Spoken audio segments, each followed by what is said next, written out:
Greetings and salutations. Welcome to the Anime Podcast, your ultimate hub for all things anime and beyond. Whether you're joining us for the first time or you're a returning listener, we're thrilled to have you on board for another exciting dive into our animation pop culture conversation.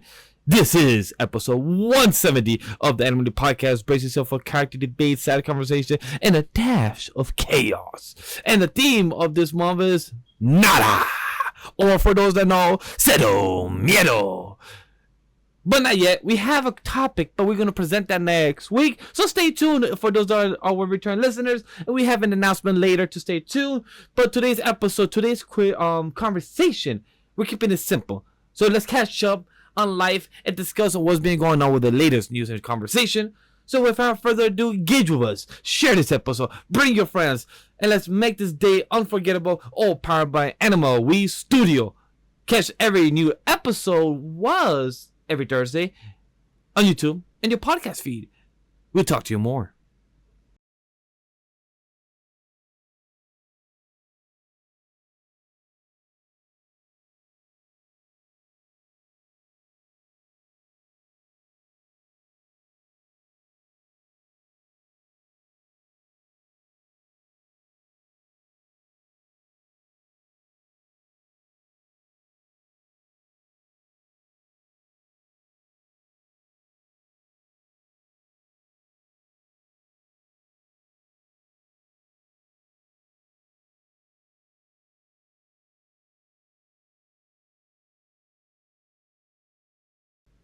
As your host about love, and peace, Legendary Vash, and I am the visionary as well on this podcast. You know why? Because this man, we saw it happening. As you see my background, we saw the possibility. For those that don't know, this is also pop culture because hey, Weebs of the Ring talk about all wrestling and beyond, where anime collide. But for this, our man John Cena, our childhood hero, and The Rock has joined forces in the Hollywood. Yeah.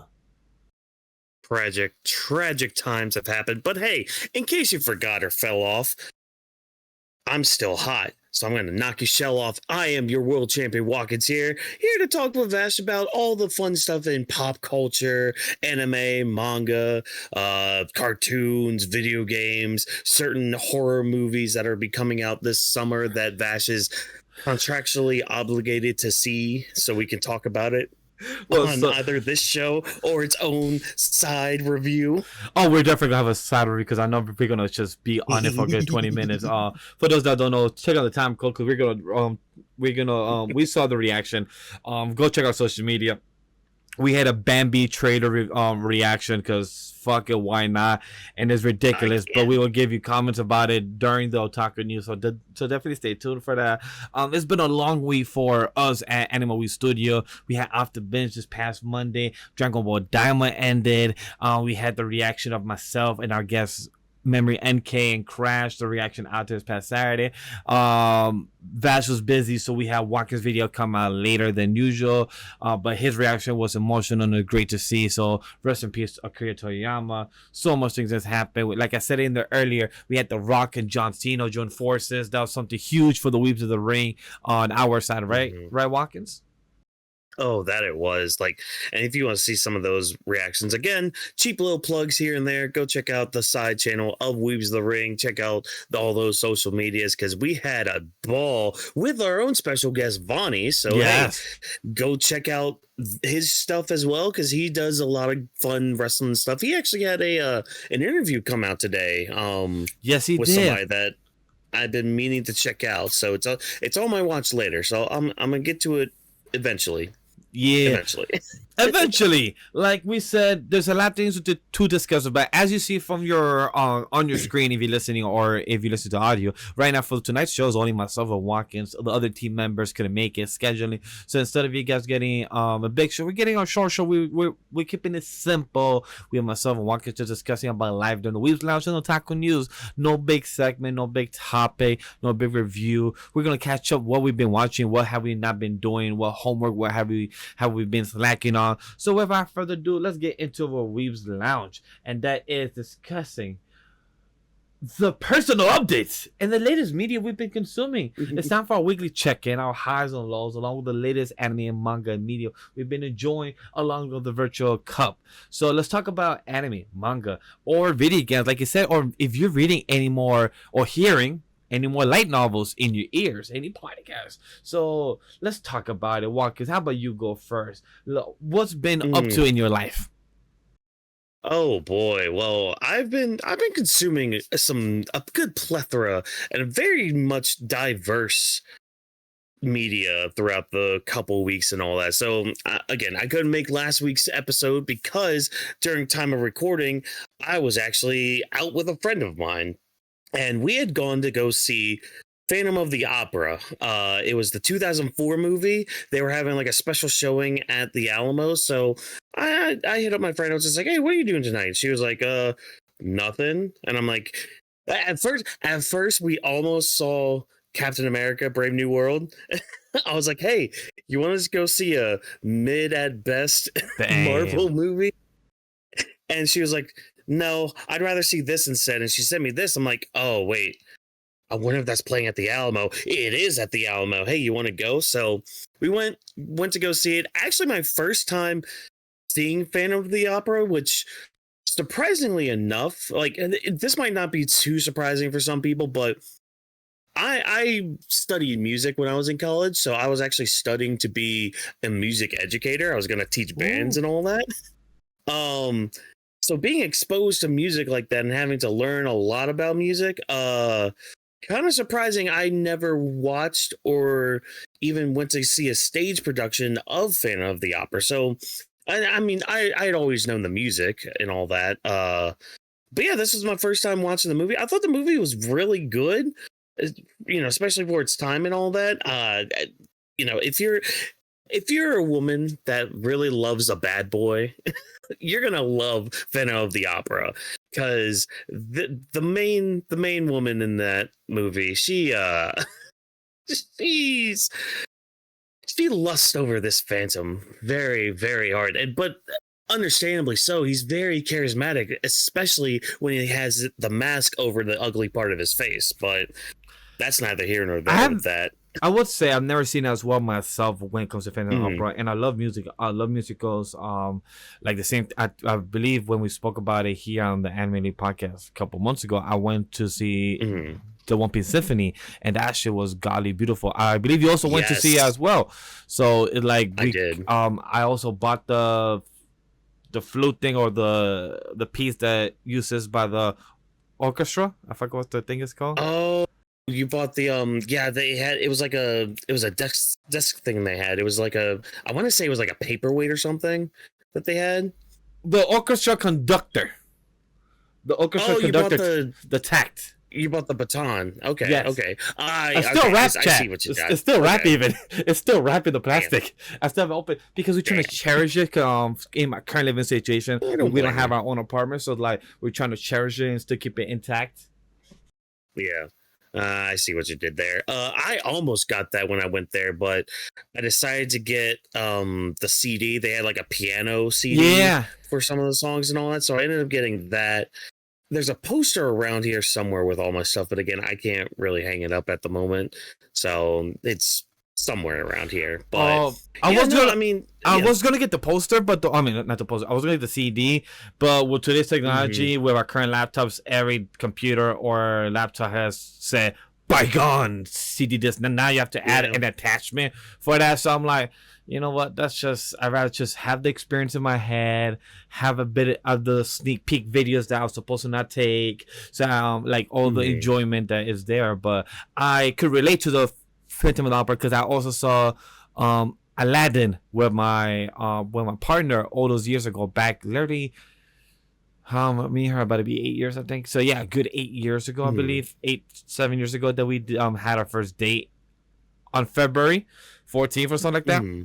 And I saw the Aladdin, and it was a beautiful play as well. But the Phantom Opera, I heard so many great things about it. I just never found the time to get to or watch it. I don't know why, but I'm glad you saw it for your first time, because I know you also love music as much as me. Oh yeah, and I mean it was just a good time, especially I had good company with me too, so that also added to it, and plus like it was actually a movie party at the Alamo. Ooh. And usually, yeah, so for some of you who haven't been to the Alamo Draft House for a movie, first of all, find your closest one and go to it. I will always recommend going to the Alamo if you can, but during their like movie parties, they'll sometimes like provide you with, you know, fun little things going on with it. So like for the Phantom of the Opera, they had it's too far away for me right now to go get, but they had like a mask you can have like on and all that. That's fire. Yeah, they had that. They had like these roses because like a big part of the movie is like I'm blanking on the main woman's name, like the main character's name and all that. So apologies for that. But like her big thing is like a rose and all that. There's a part of the movie too, like near the climax. Well, I mean, you find out at the beginning of the movie that the theater had this big accident where this giant chandelier falls and crashes and like burns the theater down and all that. So really not a spoiler alert because, you know, they tell you that in the beginning of the movie. So like you're building up to that moment when the Phantom does that for revenge and all that stuff. But like they had these little candles that you could light and all that. And I actually keep that in my car and I turn it on at night when I'm driving at night. I'm just like, mood lighting in my car. I have I didn't even know it was Girl Butler as on the star, so that's something insane. That's right. Yeah, because I'm staring right now at the MVD, and Emmy Rosen, I believe she's the main star, but I didn't even know it was them. And what sucks about people like us that have glasses, when it comes to those masks, sometimes the mask cannot, like the glasses cannot fill the mask, or the mask cannot fit top of the glasses. So when you take it off and wear the mask, it's cool for the moment, but then for those that are blind without your glasses, that's me. So like on one eye I can't see from far, the one eye I can't see from close, so no matter how it is, I'm fucked. So it's like, yeah, cool experience. But if I'm with my wife, it's great because that means I can hold her hand the whole time. But then if I'm not with her and doing something like that, I'm like, shit, I'm blind, I can't see, I gotta put glasses back on. Oh dude, so that wasn't the problem I had. Surprisingly, that wasn't the problem I had, because like I was able to put the mask on and I was able to put my glasses on over nice. it. The only downside is I have a fat head, so the mask was like very like tight on my nose. Ooh. And I'm like, oh my gosh, I would wear this the whole time. And I looked over at my friend. I'm like, I'm sorry, you have to see the ugly part of my face. Oh. Oh man. But I mean, movie-wise, that's what I've seen. Video game-wise, because, you know, I am a bit of a gamer and all that. I beat Ratchet and Clank Up Your Arsenal again, which at this point in time is still one of my favorite Ratchet and Clank games. I really like the story with it because it actually is the introduction of one of the biggest villains of the franchise in Dr. Nefarious. So you get his introduction. You get a better upgrade system for the weapons and all that, at least in my opinion, compared to the other couple games beforehand. And that's the other thing. You get past games weapons as well in Up Your Arsenal. So it's like, okay, great. I can add just more to my arsenal, you know, pun intended with the whole title with it and everything. Oh, this game is a 2004 really one. Game. So, and I was playing it from like the PlayStation? What is it? It's like the PlayStation Network stuff, which, you know, you have to kind of deal with their servers half the time, which are kind of crap sometimes. That sounds like fun. Yeah, but I mean, it's still a really fun game. Again, and some of the writing too, like some of the jokes going on, especially with Nefarious, because like he'll have this moment where like he's going on this big villain monologue and then he'll kind of short circuit and he'll start playing like some lines from like a soap opera. So he's just like, I'm going to destroy the world. And then it's just like, oh, Martha, why wouldn't you love me during? And it's like, oh, wait, hold on. And his little butler guy has to like smack him across the head to get him to work again. That sounds familiar from childhood. And two, it reminds me of like a telenovela, like some type of soap opera. So it makes sense. Oh yeah, no, he was on his Robotnik from Sonic 3. He was on that mode right there. Continue on with the games. Because I have lost control of my life, I have done a new game plus route of Wukong, and more than likely we'll do a new game plus version of Wukong. Because why? Again, like Stu Pickles, I have lost control of my life and am making pudding at 4 a.m. So I think that you like to be stressed. It's crazy, chat. Whawkins is easily stressed with technology, but he likes to get stressed by video games. I'm starting to learn more about him. You know, here's the kicker, though. What's the kicker? It was way easier this time around. Like, remember before we did a recording, I was trying to fight. You'll remember this name, Scorpion Lord. Oh, the Scorpion Lord. Yeah. Yeah, that dude, that piece of donkey anal fecal matter. Anyways, I'm trying my best not to curse so much, everybody. But anyways, that's besides the point. He was so much easier this time around. And I think mainly part of that is so like with the new game plus routes with Wukong, you can do as many routes as you want. The thing is,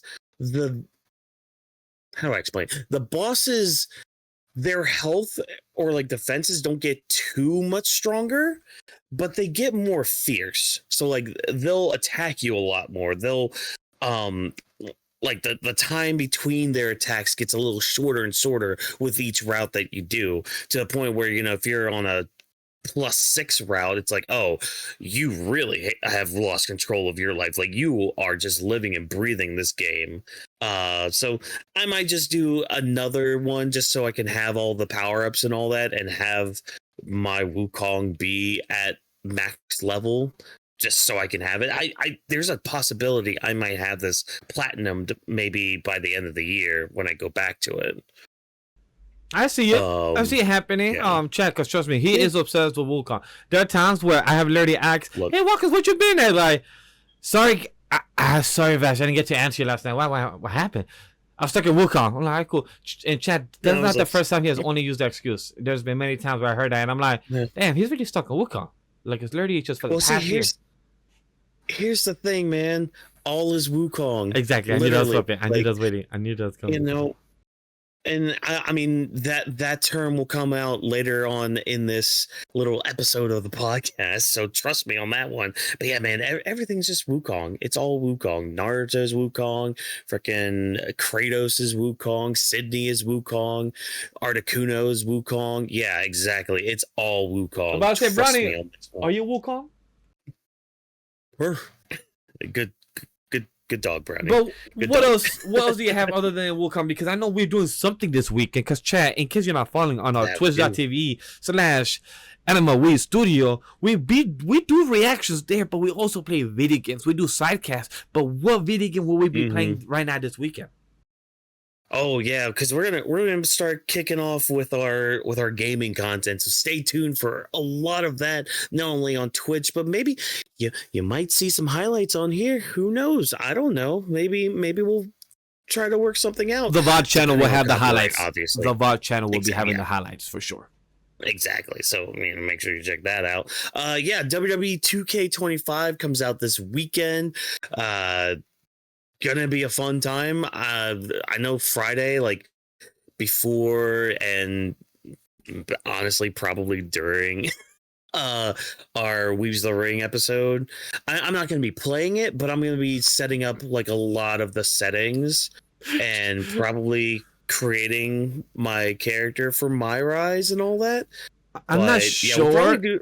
I'm not sure if I'll be home chat for SmackDown, but if I am, the most funniest thing to imagine, we're live on YouTube talking about SmackDown, but then we're live on Twitch playing the video game. We're multitasking.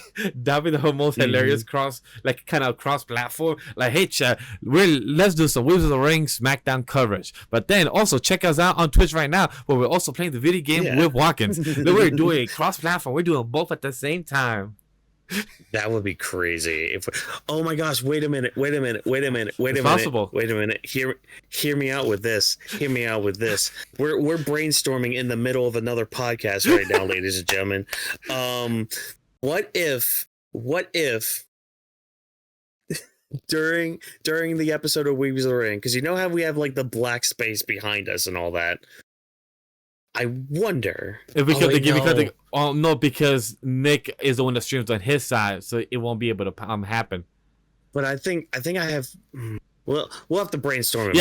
More brainstorm outside the brainstorm that we're doing right now. Putting a pause on this because this is a more of a off the camera kind of thing. But yeah, we'll come to that road when we cross. Don't worry, folks. The one thing I'm excited about this game is honestly to see how strong the servers will be about this island of relevancy that will be introduced into the new W2K games and how successful it will be. Because if it fails, it's not going to continue on in the next 2K games. But if it succeeds very well and they can fix any ideas or bugs, they're going to improve on it in the final years. Because for those that don't know, 2K does a lot of the other 2K as Madden, NBA, MLB, and all others. And a lot of people have said that this is a similar story or concept as the NBA 2K game that they've been having, like something as like a trophy room, or I forgot what it's called in that one, but it's kind of very similar. So it's very intriguing on how they have its concept that they could copy and make it into their own way, and using a reference towards Paul Heyman calling the island of relevancy. Now it has actually become a thing, so that's very fucking hilarious. See, I like that. The only downside to it, because like I saw some of the things going around on Twitter today. So a lot of people who play like the 2K NBA games, they hate this kind of mode. I forgot what it's called in that one. It might be the streets or something. I don't know.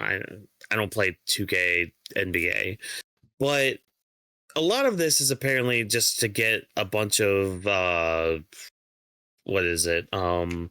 Like attire and all that, or because like no wrestlers are behind any of this, so if you need another character, you don't have to go to the island to do it. You can just go there, get some nice shirts or shoes to use for your creator character and all that. And it's also where they're going to be doing a lot of the online play, so like if you want to face somebody in a match, hey, you just go to the island, do this thing, do an event there, whatever. The downside to it, though, or at least one of them that I saw, is the currency and how much a lot of these things are. So this has just been a... I was going to interrupt you on one, because the thing from the NBA is called the city. That's what it is. Okay. Yeah. All right. But yeah, so like, okay. Because 2K has this issue with their currency, like their in-game currency, which is like VC or whatever. There are things that you can unlock with their in-game currency cost a lot. And I only say they cost a lot because if you're not going to pay to get them, like pay real money to get these, you'll get maybe, let's say you have a 5-star match in the game. You know, you grind your match, have a 5-star classic. Great. Awesome. Fantastic. You get 200 VC for your 5-star classic. Great. Awesome. How much is this? I don't know, these Sonic shoes that I can get for my character. Oh, they cost about 10,000 VC. And it's like, oh, so even if I grind and spend time, you gotta bust your ass the for top that, match. Yeah, you gotta play like all day, or pay 2K $20 to just have 10 million VC in your account that you can buy like 5 things for. So I know a lot of people just don't like that, but also apparently like the servers were slow for some of the people that were able to play it early and do like review copies and all that. There are some issues, and not a lot of people are probably going to be checking out that version of it along with the little card thing that they have too. Yeah, like I said, it's going to be a very interesting how they view this this interesting storyline in the financial side, how it succeeds. Servers are a huge thing. But the game industry, like any industry, like the animation, the movies, we're going to talk about animation industry very soon. They all have their hiccups. Sometimes when you have hiccups, you gotta fix them, and some companies need to see that money inside the servers is a big investment they should not slack on. So hopefully that's something that they can learn from the NBA and 2K. Hopefully they're not sharing servers, hopefully they have their own, but who knows, that's more in a whole different rabbit hole. Exactly. And then the last thing with gaming, I am my next little platformer that I'm playing. Sorry, people. The mind is a cruel mistress sometimes. It likes to get rid of the English language from the dictionary in my mind. But the one I'm currently playing right now is Sly 2. A great game. I've played it many times. I'm partway through chapter 2 right now, so I could probably have it finished maybe next week sometime, just depending on my schedule and how everything else goes on. But those are the video games I've consumed. But what about the namesake of this podcast, the anime stuff, the manga stuff, some of all that good stuff? I've been rewatching and rereading or reading for the first time the Dragon Ball, like OG Dragon Ball. So rewatching the anime, reading the manga for the first time, which has been great. I just finished the King Piccolo arc, and it is just as good as I always remembered it. Love to hear that. It's not. Yeah, go ahead. No, I was gonna say I love to hear that. Like that's something I will do in the future. But you know the reason why I haven't done the anime, because I have a photographic memory. But with so many I'm watching, I feel like I'm starting to question that, because with so many things I'm gonna play, I feel like I'm starting to lose my memory. But that's aside the point. I don't mind reading it like you are, but watching it, I'd rather wait until I have my kids. My kids are like 4 years old, and show them the Dragon Ball from back in the day, and I could watch it with them as our first time. So now that I'm an adult and their kids, I could watch it with them, so they could enjoy as first time. I could enjoy as first time with them, and me as an adult. Because if I watch it now, that means I'm gonna rewatch it again as a third time with my kids, and I'd rather make it more special with my kids. No, I get that. Yeah, because like that's how I am with like a lot of long running series. So like Dragon Ball, Naruto, Bleach, One Piece, all them. I'll go through my couple year cycles where I'll rewatch one of these long running ones, and then move on to the next one and like all that. So like for example, the last time I rewatched Naruto, that was like, oh my god, that was almost 5 years ago. Oh wow! When I was doing like the Shippuden stuff. So oh yeah, I remember they did the arc reviews. Yeah, the Kakashi one and everything that you did. Yeah. So yeah, and I mean the manga, it's been really good. If I'll say this, I think I enjoyed the King Piccolo arc better in the manga, just because like some of the stuff that the anime did to kind of fluff up the arc a little bit, and some of the pacing, like it was still fine, at least for me, but the manga was just, it was a lot more it was a lot faster paced, and I got to my favorite scenes a lot quicker there. So yeah, the manga was pretty good. Nice. Now when it comes to my audiobook listening, I'm still on my Mushoku Tensei little thing. So been listening to, I finished volume 6. This was like a week or two ago I finished that, which did everything up to volume 6 is everything from the first season. So yeah, this anime kind of skipped a lot of stuff that's very important. I mean, I could do a whole like almost hour-long video talking about what the anime skipped out on and left out. I can't wait. Because okay. One of the things I was going to say in my Life Lounge, I had Life Lounge because that was the old name of it. One other thing I was going to discuss in my Weebs Lounge in my conversation was about chat. I'm going to be buying a big, storage for 20 terabytes, something amount in that space, because I'm running out of space. With the amount of content we're doing, I'm producing more reactions, meaning I need more space. Spring season's coming, and I want to produce more reads and everything. One of the other things I'm going to start getting back to reacting is season 1 of Mushoku Tensei, aka Jobless Reincarnation, is how I know or remember, but both things work.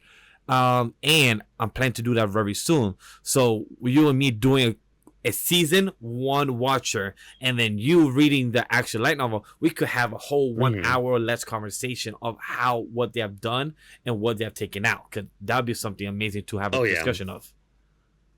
Oh yeah, like I mean, yeah. There's just like certain scenes, certain moments, and just some stuff that was either shuffled around or just not put in the anime at all. They just kind of leaves you scratching your head like, okay, why'd you leave this out? Like, especially important characters that were just left out of the anime for some reason or another. And I actually today, this morning, like during my commute, I started volume 7, which starts off with season 2 stuff. Oh, and okay. this is the stuff I've been looking forward to, because like this is where he goes like to this magic academy, and some other stuff happens that I won't say because of spoiler things and all that. So I'm really interested to see what's changed in this aspect, because I'm like, okay, enough was changed in season 1. What was changed in season 2? Like what different characteristics did I miss out on in the anime? What other scenes were way different or felt different in the light novel compared to the anime and all that? So I'm really excited for that. I've already thought of a few things with it. I'm just like, oh wait, yeah, this is different. It's nice to hear this person's perspective. Like, I think one of the biggest things I've been waiting for in the whole series, and I was talking to Edens about this too. I've been chatting his ear off about it ever since I started the anime too. There's a character in the anime. I don't remember how far you got in the anime. I got only to season 1, when season 1 core 1, when he beat the party with the my apologies, chat, what I'm gonna call him, but the albino dude. Oh, with the super. Oh yeah, the super. Yeah, thank you. Thank you. All right, cool. It's been like 2 years. I do suggest, if you also want to talk to somebody who also loves Mushoku Tensei, man God Grem, he reads it. He loves Mushoku Tensei.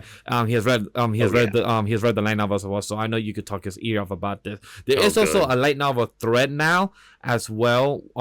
If you also want to discuss Jobless Reincarnation as well. I know Crash is posting it in the anime, and he's posting pictures from the art style, and I question him, but then it's because he's been spoiled by something. I'm like, bro, you don't read this shit. Stop posting shit that you don't even read or don't even check out. I'll come at you one day.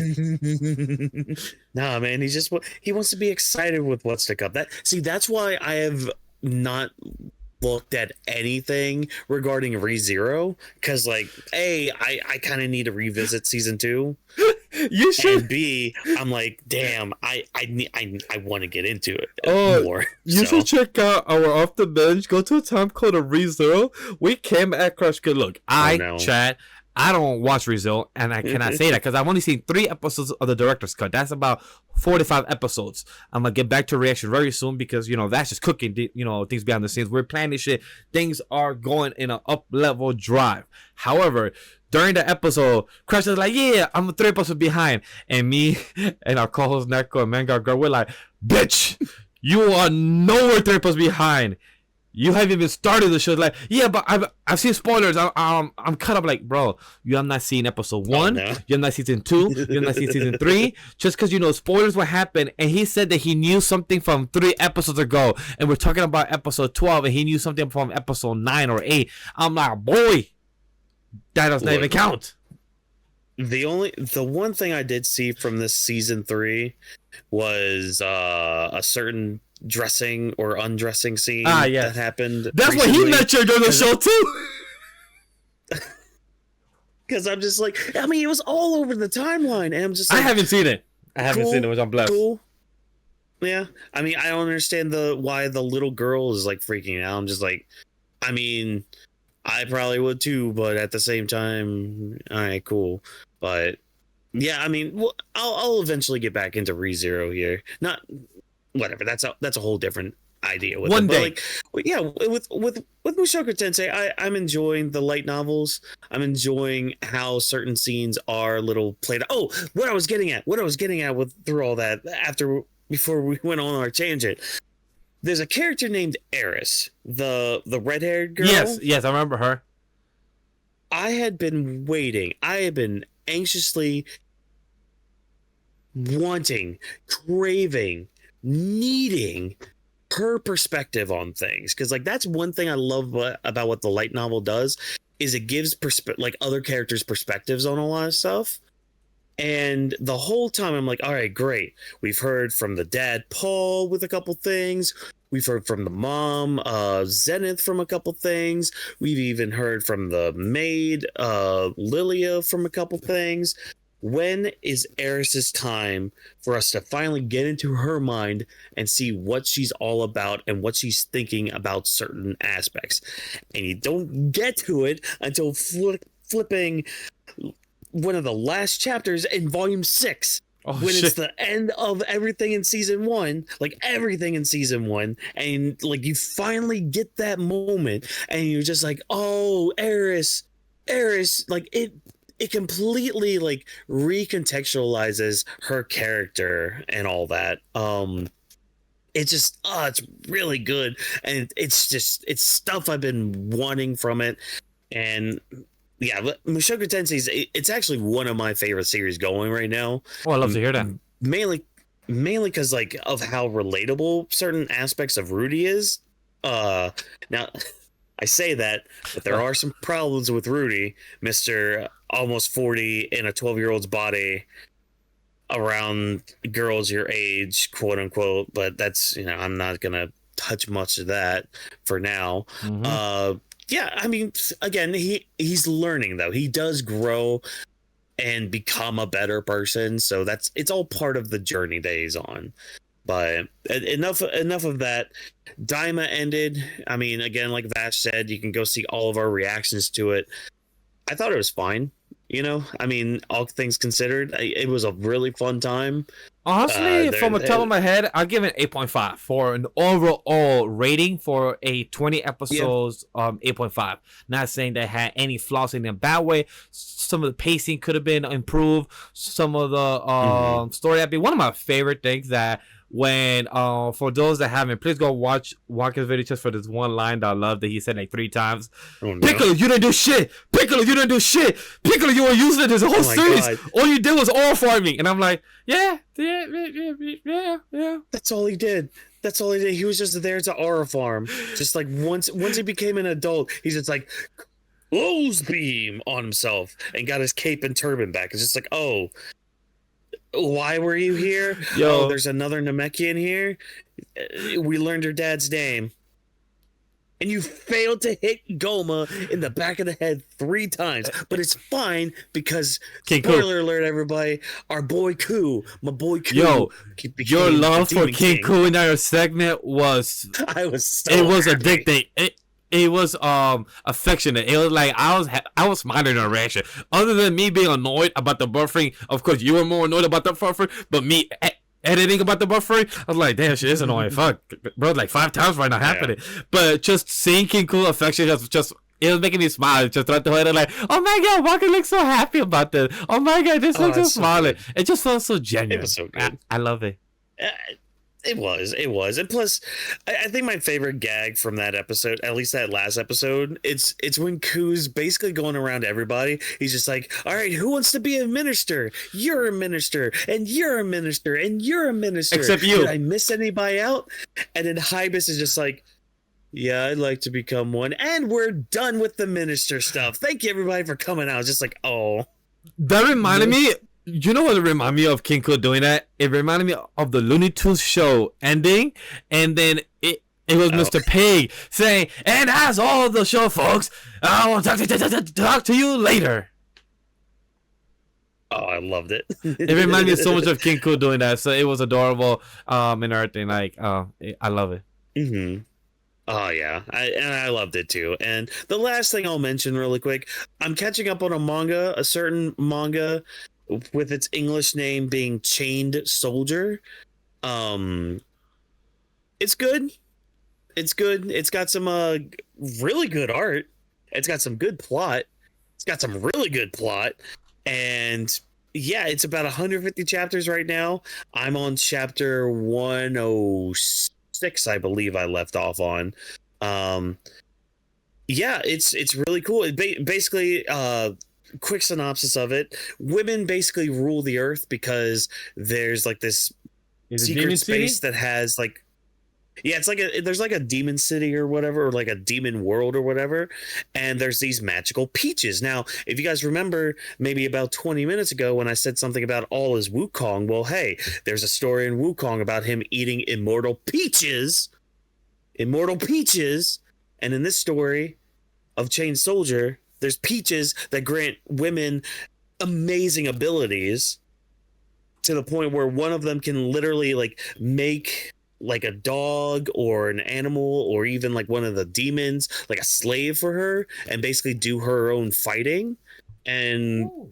she has to give them a reward at the end, and usually the reward is like ham or whatever, but all of a sudden a guy gets involved in like this demon world and she has to save him, and then there's a point where she's like you want to become my slave, let's see what your power is, and the rewards she has to give him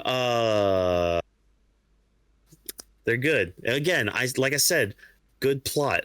But it's actually really cool. It's crazy because I have it on Analyst 4 days ago. I put it to plan to read. Mm-hmm. So I'm not sure if it was you that told me about it or Crash or Jokester. One of It probably somebody. was because I think we were on VC and I had mentioned it, and Maybe? somebody heard me. Yeah, yes, it was. It was before we went on for It might have been before we went on for Elimination Chamber. One of the Because that's 4 days ago. Yeah, that's 4 days was ago. on there. Yeah. Yeah, and I was just like, yeah, Chain Soldier, blah, blah, blah. And people were just like, oh, you degenerate. I'm just like, what? It's got a good story with it. And good plot, just... Hey, Chad, good plot does a lot of things with it. Yeah. But that's the thing. Like, some of these powers are bonkers. Like, there's this one girl who has... I don't want to say names or anything. This is just kind of hype it up a little bit. One girl has basically the power of... teleportation, but like a teleporting circle and all that. Another girl, literally, I just met this girl. She has the power, so she'll launch her power, and like the enemy will start glowing, and like a little sphere will show up on the enemy's body somewhere. And all she has to do is walk up to that person, take that glowing orb, take it out of their body, and the person disintegrates. Sounds very OP. Yeah, it's very OP. Interesting way for them to nerf her in the way, but it's really cool, really fun series. Just if you don't mind a bit of etchiness and question whether you're reading, is the series monthly or bi-weekly or hentai? Yeah, it's bi-weekly actually. Yeah, because I just saw the last chapter was 11 days ago, so that's when I knew it was like next chapter 3 days in, because it said like it's as well. That's just when you have read so many series out there, you could tell is it bi-monthly, weekly, or tri-weekly, because there's a very rare series that actually do tri-weekly. It's very rare. Yeah, but one thing too before we move on with it, the author too, the author's really cool. I read some of the notes that they would have like at the end of their volume stuff and all that, and they'll go through like each chapter in that volume and be like, yeah, this is why this happened here and why this happened there. So like it's really cool to see like an author talk like that. But they've also made it a point to be like, yeah, I made sure, and they make sure that there's at least one fan service scene in every chapter. So they're just like, yeah, I make sure of that. And if I can't add it in the chapter, then it'll just be the cover page of that chapter. So it's just like, oh, I appreciate that. I approve of that. Oh, this is from Jump Plus? I believe that's where it's on, yeah. Oh, wow. This was from Jump Plus. So that I didn't know that. Let me see. Because I'm here searching now Manga Plus right now, trying to see if it's there. Oh, no, they don't have it in Manga Plus, so you have to read it illegally somewhere. But yeah, 150 chapters, because and also it's official because on Analyst where I look up all my information on Analyst, it has a staff for the manga. It has a story, translator, and art and a lettering. So like all the lettering is my boy Brandon Bovia. I know him. I believe I follow him on Twitter, and I'm not sure if he follows me back or anything, but I'm aware of him. And there should be a season of the anime, but I don't know how the anime did. I haven't checked it out yet, so yeah. So the adaptation, I believe. Oh, well, this is second season. Chain Soldier. It has a 25 on most popular 2024. Number 8 most popular during the winter. It has it has a 67% as an average and mean score.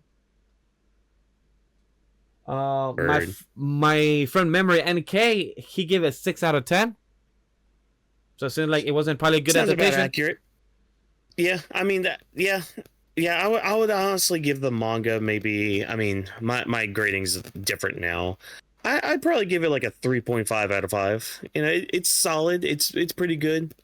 It could honestly, it could reach the 4 out of 5 realm. It really could. So once I catch up, we'll see how that fares out. But you know what? That's all I had about my Weeb Lounge. What about your Weeb Lounge? How was your Weeby media times? Look, when it comes to the media consumed I have, we finally got to Sonic 3 and I finished the movie. For those, I'm not going to get into spoilers because if you haven't seen whatever has been on the timeline for you since like the thing has been in Paramount now for the past couple of weeks now, so it is obvious what has happened. My boy, I have a question. Tell me if I'm blind or not. Was Shadow like Ultra Instinct white?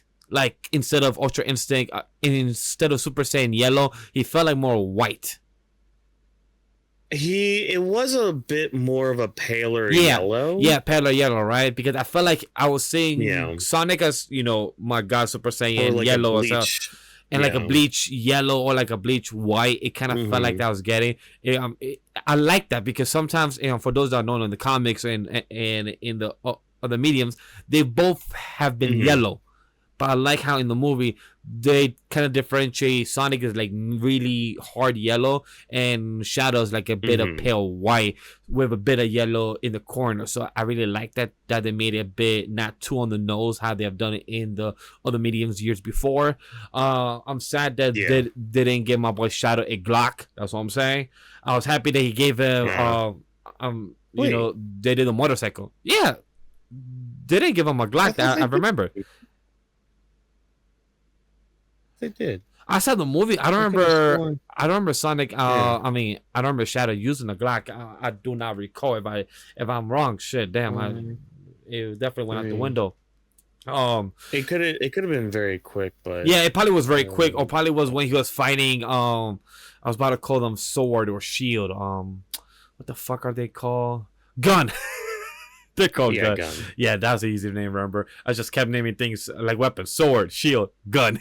But like it was a good movie. For those that look, I'm sorry what I'm about to say. It is a spoiler, so if you want to go away for the next minute or two, or you know, to look at time code, motherfucker, we gave him a gun. They did. Yeah. They did? Oh damn! I really don't remember. It probably was very short. Then it was very short. It was a very quick thing. Yeah. Yeah, it was probably a short, quick action scene because I know in the other mediums he actually has the Glock with him most of the time. I guess in this time it was too quick that I don't even remember. Metal Sonic and Amy. I'm fucking excited. Sonic 4. Where the fuck are we gonna go into this? Because one, we have Metal Sonic and Amy, but then we have half a moon destroyed, and we have Shadow surviving. So I'm really curious to see where are they gonna turn in this universe, Sonic 4. Because one, never in my God's name 5 years ago, I never thought we would have a great trilogy adaptation of a video game of Sonic. Oh, same here. Also, quick pause, because Gremlin wants you. How do you know he also joined the call. Oh, he did. Because he tagged you. Yeah. Oh. Why are you here? Why are you attacking my show? For a second? why am I? I'm here because we started talking about Mushoku and the man god got summoned. I'm just saying. I said tomorrow to watch it, not right now. Come and talk about my show. I got you. But yo, Whawkins, what you got for me? Wait a second. No, get your ass out. Look, bro. It sits for the man god to appear if you're gonna start talking about the show. Come on. No, but I didn't ask you to come here. I said come and listen to the podcast tomorrow. I said listen to the podcast. I literally tag you in the DM. That's it. No, I know. Listen to the podcast you said tomorrow. Listen to the podcast, but like all I'm saying is you could. All I'm saying is you could splice this in, bro. I come and hijack for a minute. Like, what's this about Mushoku? Oh, I was just saying in my Weebs Lounge part that I got to volume 7 in my audiobook listening. Ooh. And so yeah, things I'm finally in like the season 2 area, so I'm actually kind of excited because like I liked what I got from like the stuff that wasn't in season 1, the stuff that they skipped out, and the stuff that they left out for I don't know what reason. Teresia? Like, why were you right? Why did you leave her out? I'm not saying who she is because spoilers for Vash, but it's like, Miguel has why did you leave her out? Well, if you heard the podcast, you know there's some things being cooked in the future because of the storage and things that we'll be doing ReZero after. If you heard the podcast and everything, and you know you will know what was being discussed and what was being planned. All I'm just saying is we could splice in a little cool thing where I come in and be like, yo, what's this? What's this? I heard ReZero. Yo, the man ReZero. What's this? I've been summoned. I don't know. It's up to you, bro. I'll go if not, but like I'm just saying. Because we can turn this into a little Mushoku thing for a couple minutes. Well, we are gonna do something in the future because we did discuss that. That once Vash checks out season 1 and starts season 2, we could do an actual conversation as a highlight or something about light novel versus anime adaptation. We could discuss that in the future. Just saying, man, God, Grem. That we did mention you that hey, that he could also be part of the conversation and discussion when the time comes. All right. No, Whawkins, hey, I'm proud of you, bro. You're looking at the line novels, man. Oh, it's plus, man, I love Eris. I loved her at first with the anime, but like, and I was telling Vash a lot of this too because I've been talking to my friend Eden's about all this as well. So I've been for months on end since I started the anime, since I started going back with the light novel stuff. I was like, I need Eris's perspective, and God damn it, we got it. We got it in the ending. Yep, the ending of volume 6. I'm just like, yes, this is what I've been wanting. Girl, come on. You're better than this. No, I believe in you. You're a strong person. It's not your fault. It's not your fault.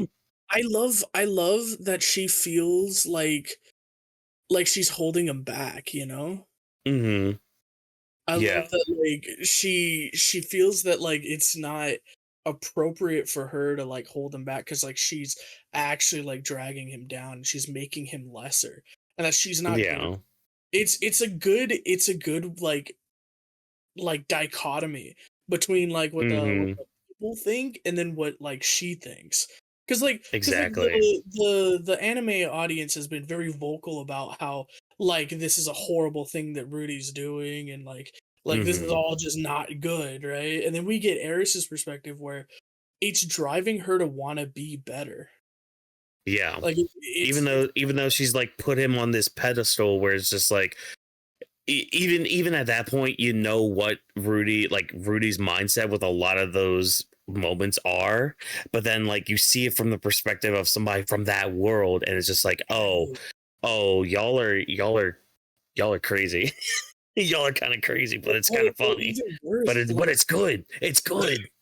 Or like fuck what's her name? Their maid's perspective. And like what she did, and then getting Paul's perspective, which we never got in the anime. Like there's so many the freaking clip show we get for him. That's all I'm gonna say. I love this conversation. You know, if you somebody had patience to hear the podcast that got pinged on, say, hey, you are just saying, but hey, this was meant to be having a short podcast. So as much as I'd love to have you, you are not a guest on tonight's show. You're not gonna come and hijack the show, sir. So as much as respectfully, we'd love to have you, man, God Grem. But hey, you're not here representable here on the show. I don't see you here. So as much you would love to tune in, then go check the podcast on tomorrow when it's buddy. There he is. Thank you very much. What's up? I'm right there. What's up? Oh wow, he popped the cap. Hold on, you're messing up my whole visual. You hold on, no. Take that shit off. You're messing up my whole visual, no BS. I didn't have that right. I had it all set up. The only reason I didn't turn it on is because I knew it would fuck up your OBS thing. It did. But I had it all set up. Trust me. The second I saw that, I immediately set it up, joined the call. I was ready. I was like, what's up? Oh, shit. But Mega Grem, with all apologies, we're gonna have to kick off the show because we have a lot more to discuss. Unless you're gonna stay and talk to us with other discussion of Weebs Lounge and with the news for tonight that we have with gaming. I just heard some good stuff about. Look, all I'm just saying, you can't drop that on me and expect me not to come over here. I'm just saying. Oh, from now on, I know from future notice to never ping you during the show and never tell you to hey, come check it out because you have no self control. For the record, that's wrong on me. I joined the call and stayed quiet and didn't do anything until you brought it up. For the record, and I would have continued to ignore you while you were on the show. I know you would have, but that's why. Because I didn't even know you was on because it didn't have you visually. I did not see Discord, nothing. Because he came on and like I heard the bloop. I'm like, oh, cool, Gremlin's here, neat. And then I thought about it, I was just like, wait. I wonder if this messed up with anything. And I was trying to wait for a good moment to be like. I kept everything off because I knew it would fuck stuff up. I always have show non-video participants check off just in case because I know people will check in. Ah, nice. Because of me. Because I know him and I know and look, chat, I'm gonna keep this on because this hey, you know what, this is a good bloopers just to have it on because this is a good reminder for Vash to know. Don't ever text Gremlin, man God, because he has no self-control or patience. From the years I've known him, and more over the past couple of months, he has no self-control or patience. And no.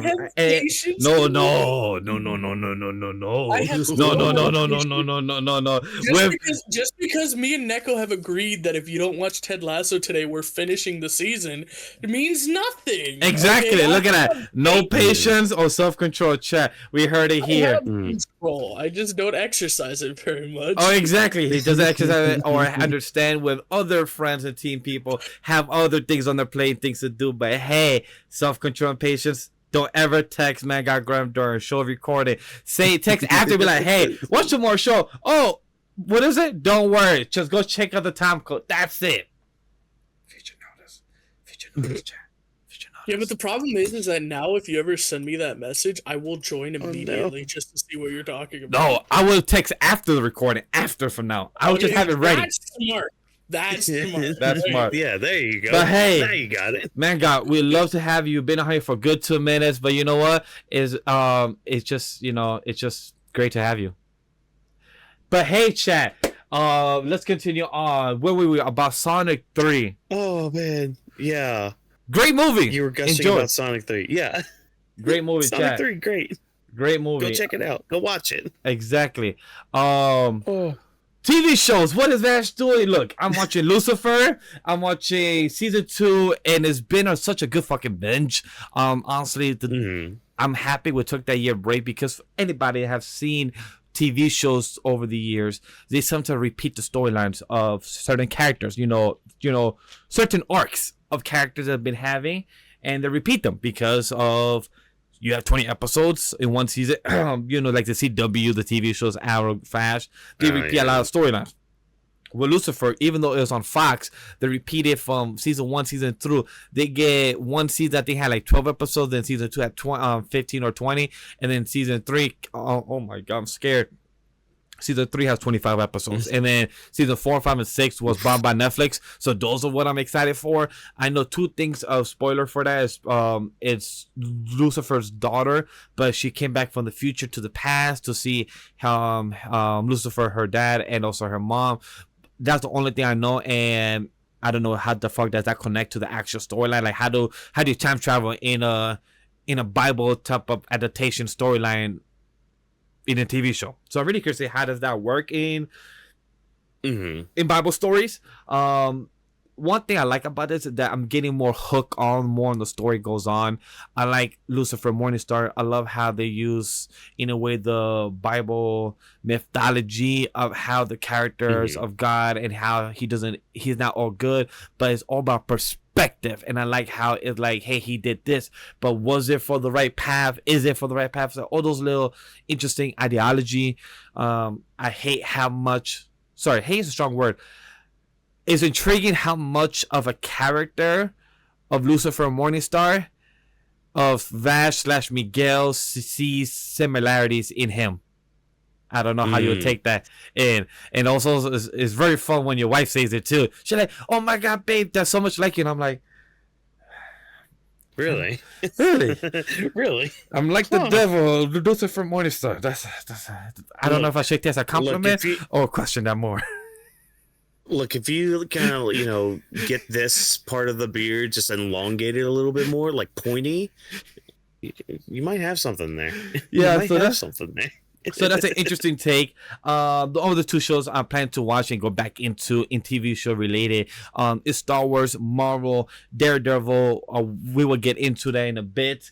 The Reacher season 3 got released a couple weeks ago. I know they're like 4 episodes in, and to check down on Amazon Prime. But wife is right now, by the recording of this Thursday release that you guys are watching, the next day my wife is about to do her state exam for her career, so I'm really excited for that. Once she passes that, we have more time on our hands to watch TV shows, binge One Piece and other related anime stuff, so it's really exciting. Gaming, when the fuck am I gonna get back into Astro Ball? Yes, that's literally a comment / statement I wrote in our document. One day, exactly. There's a lot of things. Hey, maybe one of our gaming stuff is literally just me playing Astro Ball and have Crash or Whawkins in commentary and him playing another game, in which is probably game sharing that on OBS on Twitch as well. Who knows? The possibilities are endless. Yes. And the last thing is, I literally want to just comment this just about jokes and giggles. Life, adulting is hard, chat. Honestly, we're not gonna go dive in details what everything's going on in life to be transparent and everything. If you join our Discord, we do have transparency there. So go join in our Discord. We do have many conversations, many channels, many threads to dive into our conversations, just advice, things we're going on, the media that we're consuming. But life is fucking adulting is hard. I realized that Vash doesn't really have a day off. And which is crazy that I'm okay with that, because my day off is when I hang out with wifey, and when I'm not hanging out with wifey, I'm either producing content, watching anime to talk about content, or recording content to edit content, to release content, or I am networking to make content and to do content, or doing website and doing other stuff, or doing personal errands involving myself. When it comes to myself enjoying, I just rather hang out with wifey. That's my time for a day off. Like, hey, babe, I want to hang out with you. All right, cool. Just closing this, shutting this off. Let's take a break. Let's hang with wifey. That's my day off. That's when I shut down my brain. Because when wifey hangs out, she's like, hey, can you not be on your phone? Can you just be me? Yeah, of course. Because I'm a busy man. Us here at Animal Studio, we do a lot. Weebs and Ring and everything else. So that's when I realized, like, shit, I don't really have an actual day off. Because when I also don't do this, I have a day job. AKA, I work in the entertainment industry. So, like, noticing that, at first, it kind of like a brain blast, like from Jimmy Neutron, like, oh fuck, it's like a shock in reality. But then it didn't really bother me as a bad thing. It just made me feel like, damn, I don't really have a deal of, like, it just made me understand more about myself, more about my life. And it's crazy, instead of getting me depressed about it, it made me motivated more and hustle more. It made me be like, oh, I don't got time for myself. Let me just put all this time in these extra things and be productive. And it got me to be productive. It's just crazy how the brain works. Yeah.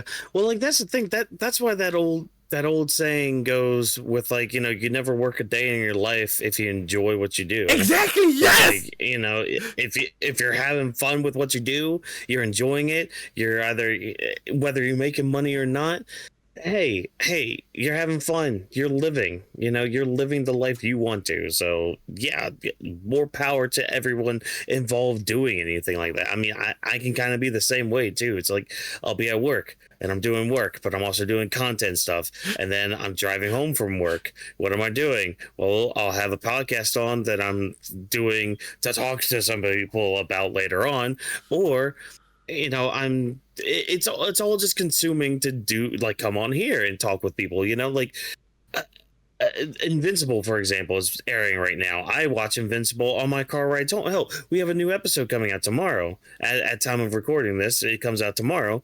Guess what? Guess who's going to be watching that on their way back home tomorrow, while he's also mentally preparing for grappling with the week with Weebs of the Ring. Great, awesome, fantastic. Oh, which also too, as I'm going to work, guess who's going to be having AEW Dynamite on as they're going into work to talk about wrestling. Like, it's just things like that. But like, I enjoy that stuff. Exactly. I'd say with Vash, it's just like he enjoys that stuff. So yeah. Bless your soul and bless your driving skills and bless your sanity to able to drive and watch something or hear something at the same time. I do podcasts more to actually watch an event or watch an activity that's going on. It's like my eyes will be on the road, but be like this, oh shit, It's like you're like, for those that are drivers out there, we have to have our eyes at the rear mirror, side mirrors, and the fronts, and also just pay attention to our all 360, making sure the world's not ending or any accidents are happening. And also, Whawkins is putting a whole TV show on while he's driving. So he's like, Yeah. So that's what I say. Bless your soul, bless your safety, because that's crazy.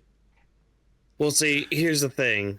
I have a Honda Civic. I have a 2020 Honda Civic. And the safety features on that bad boy. You're right. You're right. Glorious. I have a 2007. Keep assist. I have a 2007 car. I don't got those extra skill sets. Exactly. Well, I got the lane keep assist. I got the adaptive cruise control. I got the freaking Actually, no, I just need those two things. And guess what? They only work if your seatbelt's on. So hey, go ahead and get you a Honda. And be safe out there, folks. But some people don't like when I'm on the adaptive cruise control. But hey, they could also slow down as well when I'm already going. No, okay, you know what? No, side tangent. Side tangent. Let's go. Let's go. Talk to us, because we already had them during the show. So fuck it. If I'm going 15 to 20 already, if I'm already going 15 to 20 over the speed limit, mind you, over the speed limit, and you're still passing me like I'm going like 20 miles an hour in a 70, I'm not the problem. You're the problem in your shitty ass Tesla car going down the road like, oh, look at me, I'm in a Tesla. It's like, no, you go back to driving school. Go sit next to SpongeBob, learn how to drive again, and get back on the road, Mr. I drive a Tesla from... Yeah, I'm gonna stop there before. Yeah, I was about to say, like, that's a whole different side conversation. Enter into a whole rabbit hole of side conversation. Exactly. That's going on. I don't need my CSI. I don't need my CSI agent coming after me and trying to get me to buy a Tesla. But exactly, Chat. As we're saying, adulting is hard because life is fucked. Earth is the U.S. where we're living in. The current co-host and podcast people that we're on, we live in the U.S. So life is hard and life is lifing. And also, don't forget to do your taxes. That those that do your taxes and are old enough to watch this podcast and everything, don't forget to do your taxes. Yeah, that's a very important thing. And because I just did mine today, as of this recording, the process of doing them. So don't forget to do yourself and don't be late in the game. Other than that, you know what? We spoke about life enough already. We spoke about Weebs Lounge enough. Hey, we had an hour podcast tangents, recordings, people interrupting us, people coming in, dick swinging, be like, hey, I got invited, I got told on my name, like, hey, I got no patience, I got I'm self. Look, man, that's just the man god for you. When you start understanding the man god in Mushoku Tensei, you'll understand why that happened. Oh, exactly. Oh my god, man god for man god, that's insane. Oh yeah. But hey, we're here for Otaku Big News Buzz Central. Our last segment of the night, chat, is a post of our Anime Lily podcast, because we're not just an anime podcast that we used to years ago. No, we are a conversational podcast. We're here to discuss conversations involving the pop culture world. And what does it involve with? It involves gaming news, Weebs news, and media news that's outside of our Weebs conversation. So let's get into one of the first things we have as gaming news. What happened last week for the gaming news? We have Pokemon Legends ZA and Pokemon's Champions in production. And Whawkins, you know more about this than me. So how about you lead us off into the Pokemon world? And we're not having no more turn-based, it seems like. Yeah, so we'll still have the turn base, it looks like. So one of the things announced on Pokemon Day, first of all, for me at least, there were two big takeaways from Pokemon Day. It was this one game called Pokemon Champions, and obviously what Vash said, the Legends ZA game. I'm gonna start with Pokemon Champions because this is a game, it's currently in production, and it's actually gonna be cross-play between iOS devices. Well, yeah, iOS, Android. I believe it's on Androids too, but basically your phone and the Switch or Switch 2, whatever have you.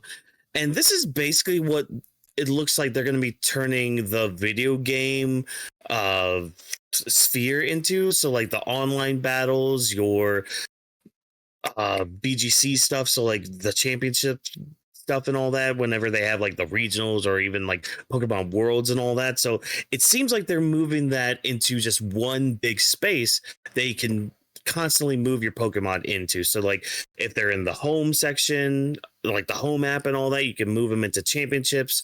And yeah, you can have your 2-on-2 battles, your turn-based fights in this setting, it seems like, because it looks like when it comes to mainline games, they're going to be going away from that. It's going to be more of a, like, almost like a live battle kind of thing. Very similar to how you would have to face Pokemon in Legends Arceus before you got your Pokemon out and all that. So again, Pokemon Champions, it's still kind of currently being worked on.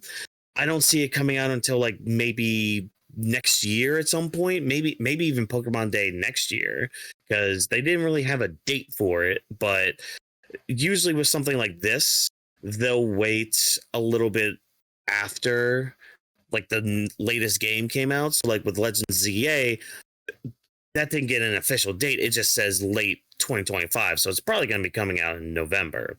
So this Pokemon Champions thing, probably, I would say the latest next year Pokemon Day, but it'll probably be around that time, so that way people can upload their teams and move their teams around. And the one downside to this though, but I would have to do a little bit more research with this too, because there was a lot of news coming out during Pokemon Day. You're gonna have to have a lot of subscriptions for this, especially if they plan on having you use the Nintendo online connection, because that's already some money and some change. Like I think I do the yearly one, and that's like $60 a year. And then for Pokemon Home, that's like $2 a month or something. Like either way, there's subscription stuff with it. There's subscription fees and all that. So that's going to kind of suck to if you're going to have to do that and everything. How they regulate that with iOS devices, I'm not really sure how. Maybe they could do it very similarly to how they have the Nintendo Music app on iOS devices. I say iOS. I'm sure it's on Androids. I just have an iPhone myself, so you know I know iOS. Yeah, that's gonna kind of suck for people who don't really spend that kind of money. But yeah, I mean that's neither here nor there. That just seems to be where gaming's leading towards anymore, which again, that sucks. When it comes to somebody who grew up with gaming, PlayStation 2, PlayStation 1, and where we have now the Xbox, PS5 now, who knows when PS6 in the future and everything, mobile devices are evolving enough to be a gaming platform handheld. Am I a fan of it? No. I have an iPhone 16 Pro Max. I have the fancy bougie shit, and I don't even use it for gaming. I literally just use it for social media, text, and literally phone calls. I barely use it for emails. I barely use it for any mobile games that I used to play. Clash Royale, Clash of Clans. I use that on my tablet. For me, I'm not a gamer. I'm an old school. I like my games and everything on Xbox, on Switch, and everything. Yeah. As long as Pokemon still puts the love on the original platform, Nintendo, it's okay if they want to cross-platform. And also, Apple wants to. They've been big on Apple Arcade. They've been evolving there a lot as well. Fucking Netflix, who used to fucking beat Blockbuster, literally got them out of business, have fucking Netflix games there too. Like, yeah, anybody could have their own fucking platform now game. Call of Duty, Fortnite has mobile games and everything like that. So it's to be expected. I know. Have anybody seen the mobile games? Go check on our Discord. Crash plays a lot of mobile games. A lot of them are fucking horny as hell. And it makes sense. They're good games. Those gacha games. Yeah, amazing. That's what I'm saying. Oh yeah, those gacha games will get you. They'll get you hard. But like moving on with like Pokemon Legends ZA, I'm looking forward to the game. You know, it's probably gonna have its problems like a lot of mainline Pokemon games do anymore. People always have a complaint with like the graphics. I personally don't give a crap about the graphics. As long as it looks fun and feels fun, I'll have fun with it. The battle system is way different. You know, now you're able to tell your Pokemon, hey, Pokemon, Tepig, dodge. Like, move out of the way. Like, get out of the way of this water gun or you're gonna die. And your Tepig's just like, Tepig? And you're just like, motherfucker, come here, Ham. And you just throw it against the wall and all that. And it's just like, you do that. That's how you dodge. So that's gonna be a fun mechanic to use. Chat, I will be honest, as a Pokemon player for fucking years, there's a few of the game versions I missed. You know, Pokemon Black and White and a few other ones I missed. I didn't know that sometimes when a Pokemon dodged was actually because of their speed compared to their opponent. I didn't know that was an actual thing. I thought it was just because you was just lucky. Hey, the dodge, the Pokemon miss. Oh, cool, because I thought it just missed. I didn't know it was because of the fucking speed or whatever it was. But hey, that's fucking cool. There's like speed, there's accuracy, and all that stuff. But like.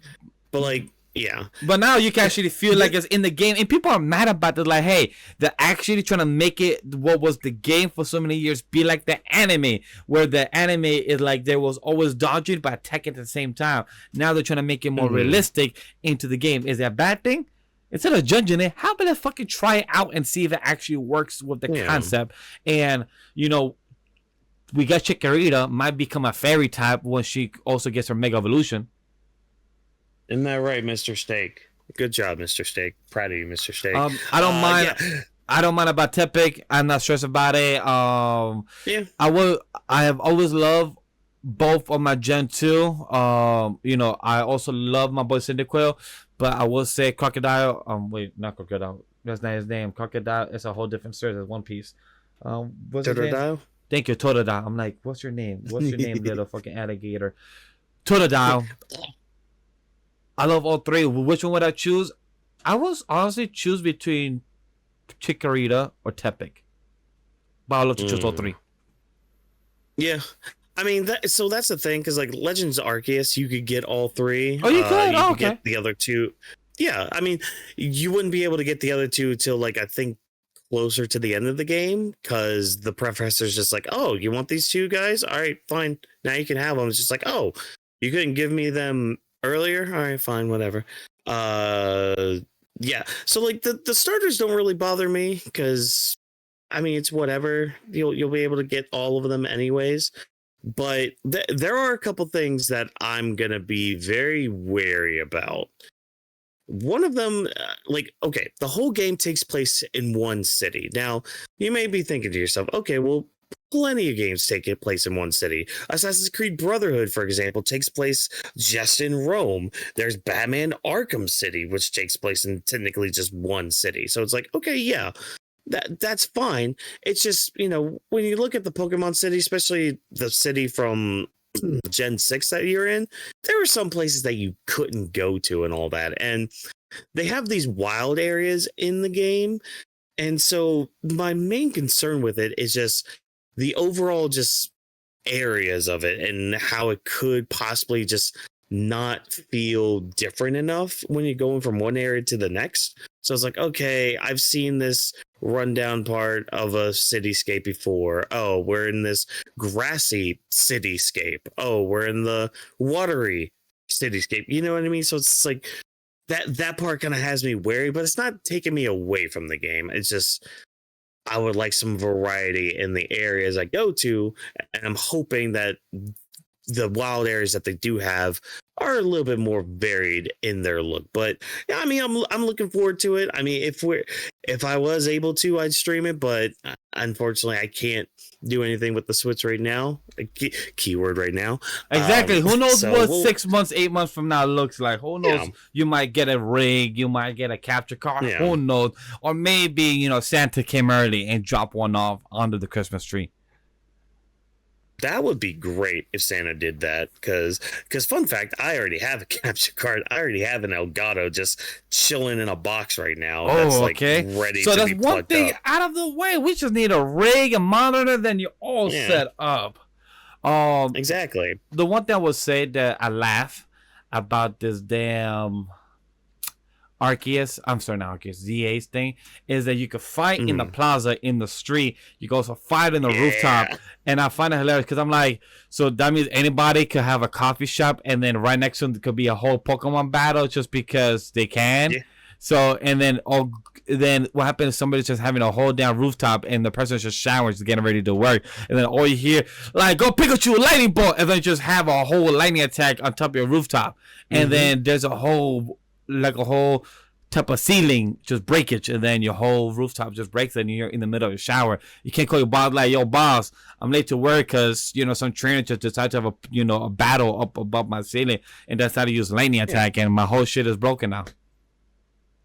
Thing, once you bust out your Mega Charizard X, which yes, Megas are back. Yes, they are. Jeebus. Yeah, you could just burn that coffee shop to the ground, especially if it, they messed up your latte that day. But yeah, I mean, I'm sure there were other gaming news this week, but this was the main takeaway from a lot of the gaming, just a lot of the Pokemon stuff coming out. I know a few other games came out, but we'll talk about them at a later date. Yeah, chat. But we got some Weeb news coming up though.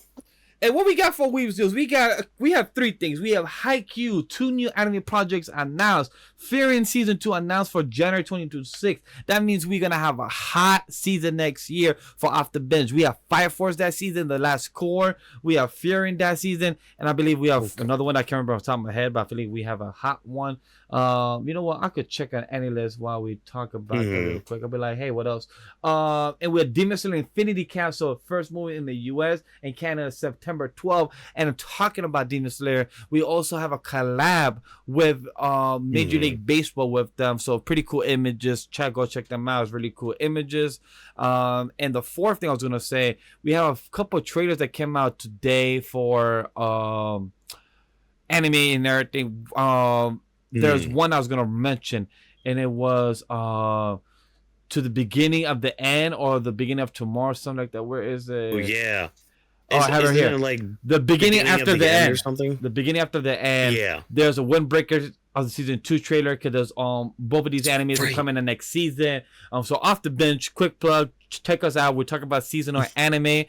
We watch like 12, 14, 15 animes. We talk them out. I would love to invite Whawkins, but I know if we invite Whawkins, he's going to only be able to talk about 2 or 1 anime during each season. Yeah. Look. Next season has some things that I am going to be watching, like Fire Force, for example. I forgot that was going to be next season, so that's going to be happening. Windbreaker or Boferen, however you want to call it, whichever one you want to call it, I guess. That definitely going to be watching that one. Shoot, what was the other one that was coming out? Shoot, now I'm drawing a blank. Freaking Ranger Reject season 2 coming. Okay. So for 2026 winter, we have Fire Force, Frieren season 2. We have The Time I Got Reincarnated as a Slime, the movie, another movie coming out during winter, and Hell's Paradise season 2. Those already announced for the winter 2026. That's insane. Already 4 hitters. Well, 3 anime seasons, but 1 is a movie. But still, 4 headers. Yeah, now that's a tight lineup. That is a tight lineup. When it comes, but yeah, I mean, I guess with all the, oh yeah, go ahead. I was just gonna say, when it comes to the Haikyu movie, have you seen Haikyu, Whawkins, by the way? I don't recall. Yes, I have, and I saw that first movie. Yes, I remember you did. Yeah, I've only seen up to season 3, a couple episodes in, because I know season 3 was short. I think like 10 or 12 episodes. I haven't yet finished season 3. I don't know when I'm gonna get back to it, but also because that show got me emotional. I cried during the Mabo Hinata, because I'm an athlete from high school, so I went through a lot of training. I was the captain of my team. I was also like the MVP trophy and everything like that. So I understand a lot of the relatable aspect when it comes to sports anime. So I understand the struggles. I understand the frustration to get to the tournament, to the finals, all those things. So when I watch Haikyu or any animes that I get connected to that involves athlete, I understand very much of the struggles and their pain and their sorrows when it comes to wanting to be the best, or you need to become that. And at the time, high school distracted me because of girls, so I didn't become the best. I'm gonna just say that. Yeah, it happens and all that, but I mean, I have my thoughts about that first movie they came out with. They, from somebody that didn't read the manga, I could tell that they left out a lot. I could really tell they left out a lot. And I was talking to one of my friends about it. And he's like, yeah, they left out a lot of character work in it. Oh, and that's just kind of truncated it all. Yeah. So, and I mean, the Haikyu fans were already very wary about what they were doing with only 2 movies to cover about 200 plus chapters of manga coverage. So it's like, yeah. I hated they did that. I hate that. That sounds hurtful. Well, see, that's what's great about this Haikyu news, because now instead of like just 1 movie left, they split that up apparently into 2 other projects. So it's like, okay, we're getting this next movie, and then this other one, it's either like a shorter series or another movie, which has actually kind of helped Haikyu fans cope a little bit, it seems like, which is good. And I'm just hoping that we make these moments that end up happening make it mean something, because again, like, I saw that first movie and I was like, this is fine. Half of it's awesome. The other half, I could really tell that they were just like, yeah, we got to just mention this person talking to this person. And it's like, oh, there's so much more though that you could and should be doing. I'm also just happy Mother Frieren's coming back in 2026. I have missed Mother Frieren. I have missed my comfort anime. Come back to me, Frieren. I am looking forward to you in January. And then the first Demon Slayer movie, I mean, that's gotta be what it is. Definitely gonna be seeing it in theaters, but sucks we have to wait till September, but that's hopefully with that. Hopefully we're not spoiled by them, because the movie comes in July for Japan, I believe. In July they give the announcement that July 12th, I believe, as well. Yeah. Excuse me. When it comes to the Frieren, I didn't check out the other popular series of Frieren. I check out Particular Diaries and My Happy Marriage that also came out during the same time. So I saw Particular Diaries and My Happy Marriage instead of Frieren. I'm gonna probably check out Frieren in 2025 in winter once the time gets closer, because I have time. I'm not stressing myself out there, so I'm good. Excited for the fans. I know it's a big series. I know something about a mage who's been alive for 1,000 years. I've seen a clip where girl fought a demon and the demon been alive for 400 years, and she's cocky as hell. She's like, oh, you think you've been alive for so long? I have a much higher capacity. And she destroyed that bitch like nothing. Like it's nothing.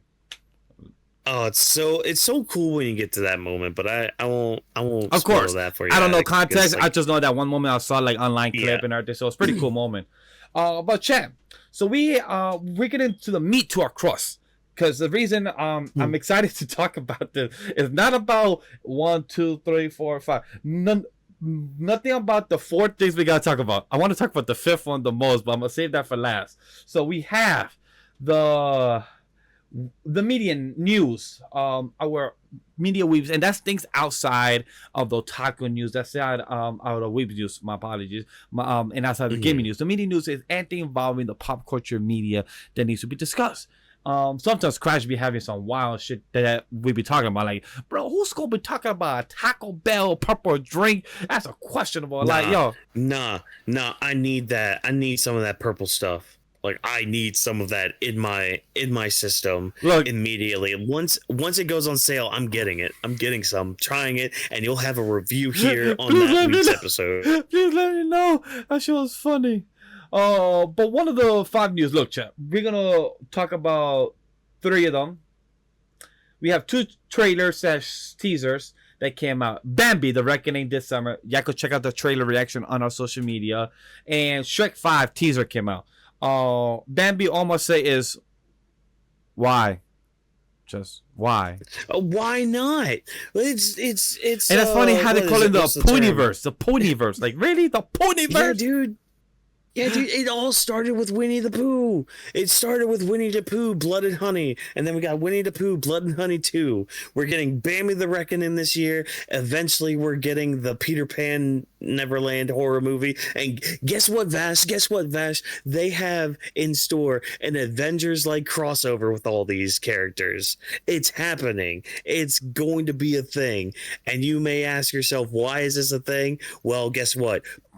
Public domain is a thing. Yeah, that's why. For those that know, just be glad we have not yet thrown Steamboat Willie in this.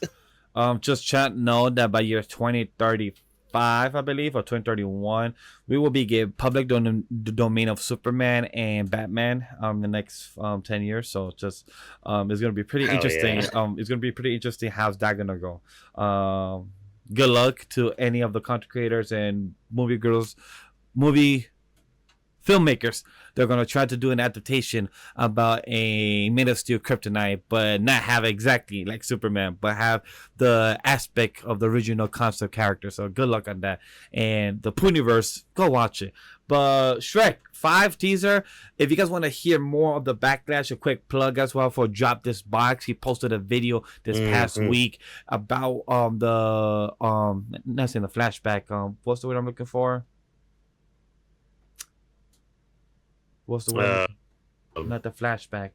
I'm drawing blank. I'm gonna go to Drop This Box video itself because I forgot what you wrote. Oh yeah. Well, so basically, like, so we got this Shrek 5 teaser, and a lot of the backlash from it was... That's the word I'm looking for. Oh, that's what you're thinking of. Okay. Yeah, a lot of the backlash from it came from, like, the character designs from it, where Shrek looks kind of different, Fiona does, Donkey does a little bit, even their daughter looks kind of different. Zendaya's there as a voice cast? Yeah, I mean, she's the daughter, so yeah. That's cool. I think I see where the backlash comes from. I think for me, I finally realized what it was. A part of it has to do with like their hair, because like Donkey has like this big mohawk thing, like bigger than usual for him. So it's just like, okay, that kind of looks weird. The daughter's hair looks kind of funky next to her. Fiona's hair looks kind of weird. I don't know. I think it's the hair for me. Like, there's something about the hair that doesn't sit right. And I mean, some of the faces are but again, like when you see it in motion, it's not too bad. But I don't know, man. It looks funky. But I kind of like how they play upon the memes with it. With them going to the magic mirror as TikTok, and they see some of the Shrek memes going on from the years. It's like, oh, you guys know what you're doing. Look, okay, great. When I saw the Twitter comments or the comments on the YouTube, it's hilarious because people said, why does Shrek 5 have so many pop culture reference? It's not like I'm not saying fucking Shrek 1 and Shrek 2, where they literally have so many obvious pop culture reference, where we Shrek 2, the fairy godmother literally is singing Hallelujah. No, wait, it's not singing Hallelujah. She's singing Wanna Be a Hero.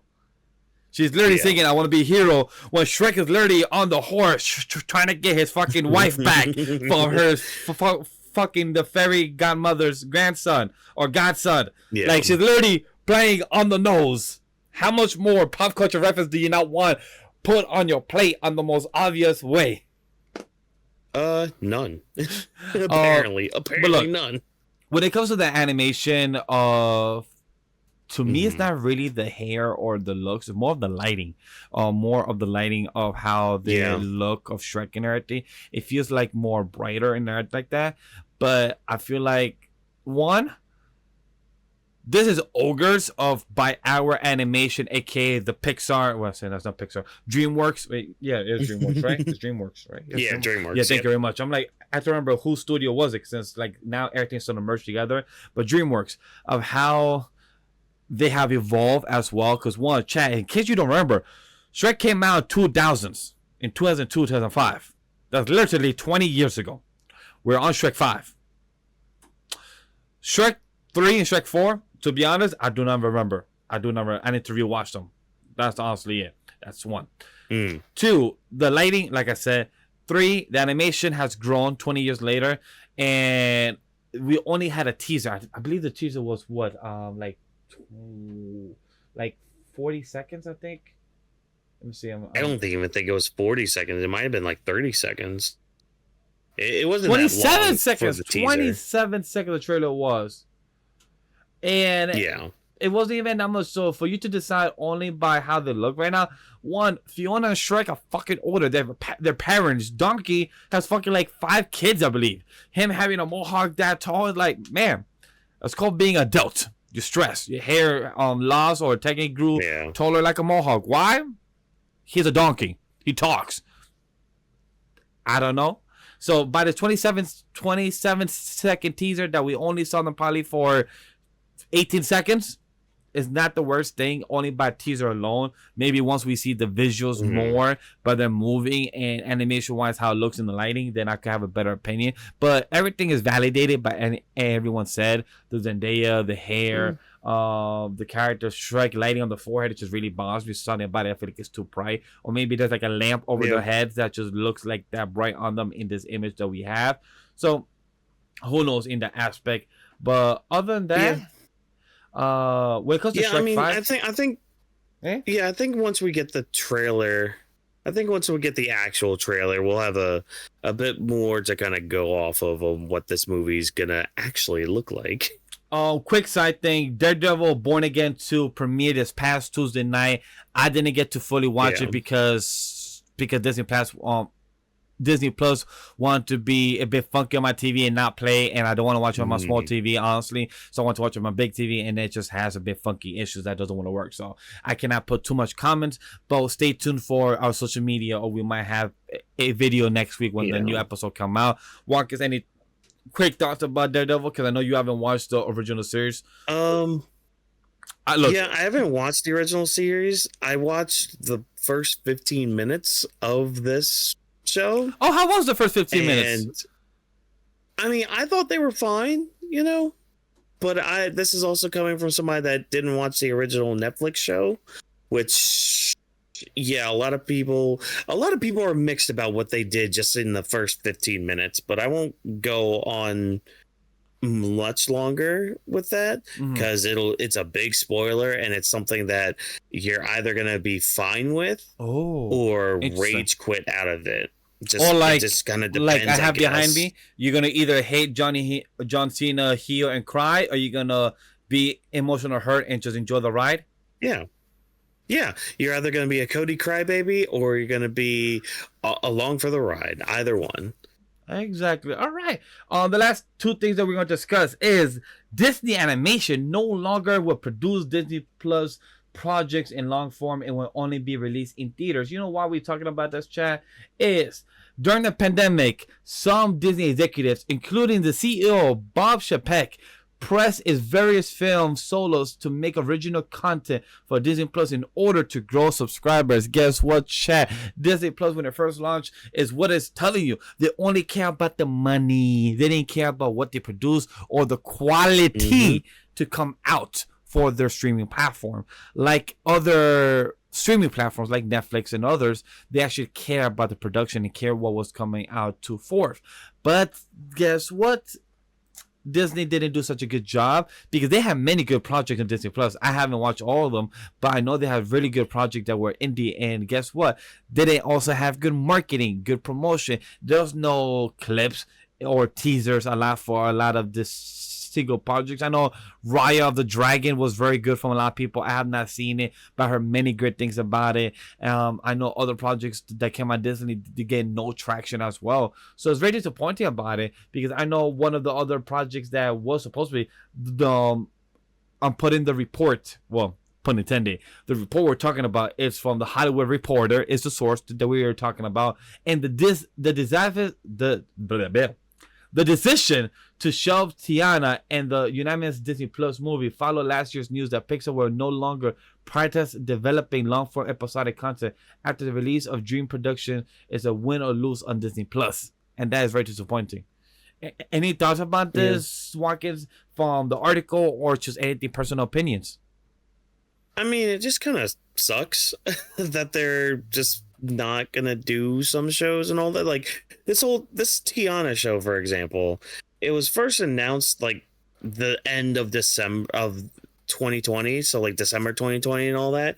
So they had enough time to make something. I mean, this news coming out is a little over 4 years after even having that announcement, so you would think something would have come from it, but no. But Disney right now, they gotta figure something out to really get people back behind them again. Because like, and I'm not saying that as like, oh, Disney's gonna lose a crap ton of money, blah blah blah, but like they're on a chopping block right now where people are kind of done with their bullcrap.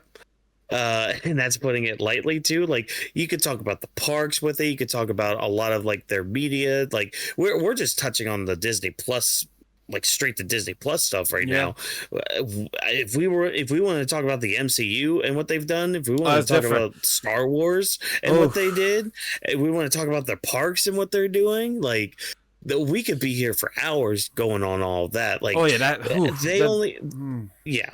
that's like a whole different conversation when it comes to Disney Plus, Marvel, like, because like Walker said, we're hitting on the cylinders about animation. Because two other quotes I would like to bring out. Walt Disney Animation's Moana 2 was originally conceived as an animated series before being reimagined as a theatrical release. The decision that paid off in spades led to the 1 billion plus run at the global box office. It debuted on March 12 on Disney Plus, where it's also expected to generate a lot of numbers. The first Moana released in 2016 and became a cult classic with kids, was the most watched stream movie in 2024, that alongside with the 1.7 billion earned from Pixar's Inside Out 2, which is the biggest movie on 2024 that provided a theatrical release in the animation greatest strength. Another thing is insiders that Walt Disney Animation remains committed to releasing one theatrical film per year in addition to the other shorts, special projects. Zootopia 2 is an example. It's slated to release in November 26th, with the new studio's chief creative officer, Gerald Push, tap into direct and write with Disney vet Byron Howard, also directed an unannounced feature scheduled to November 2026. So we have other projects releasing in the coming future, and a third installment of the blockbuster Frozen franchise set for November 2027. So 2 years from now, we're getting another Frozen 3. So sometimes you gotta let it go. I hate you for doing that. I hate you for saying that. I'm gonna come up there to New Jersey and super kick you. Look, as a guy who literally saw Frozen for almost 200 times with his niece, I know that movie way too well more than I should have. So trust me, I know that movie way too well. But as somebody who worked in a movie theater during that time, Frozen 2 was in theaters, the worst of the two. Oh my god, I can't. Summer. Oh my god, I want to punch Olaf in the face. It's very disappointing for animation because we are an animation channel which we love animation. We talk about the greatness in the media that could be and that is in many mediums, like, you know, in anime or in Western animation. We come like I loving geek about Castlevania, Nocturnal, all these other series that are very successful, or How to Train Your Dragon. We have Sonic 3 that's a mix of animation and live action because it blends in with, because, you know, guys, if you didn't know, Sonic is now real. Detective Pikachu is now real, but it's a mix in with animation, you know, CG with the live action.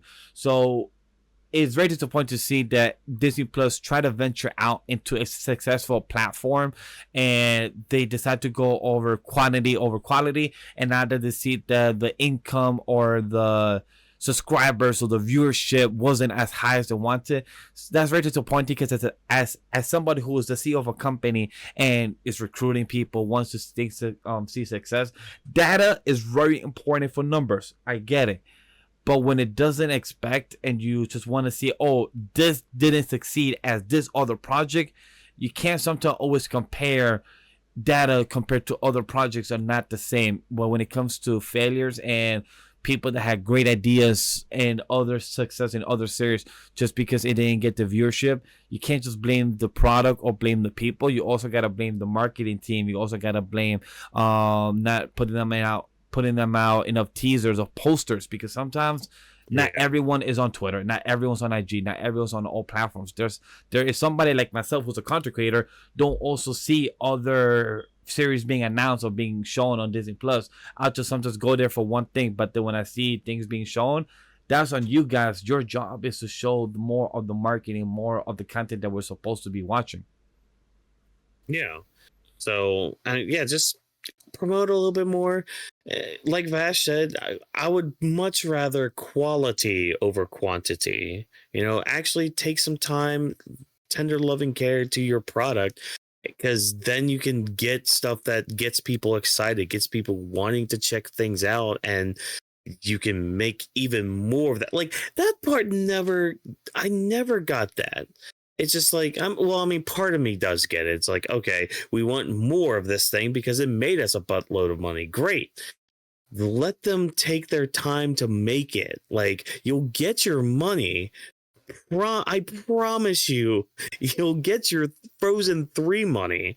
Just take your time with it and make it good. Make it something that people are going to want to see, not just on name value, so they see it for the opening weekend and then it's in theaters for like another 2 weeks. And the only reason it's only in theaters for 2 weeks is because the box office numbers after that opening weekend aren't what they were.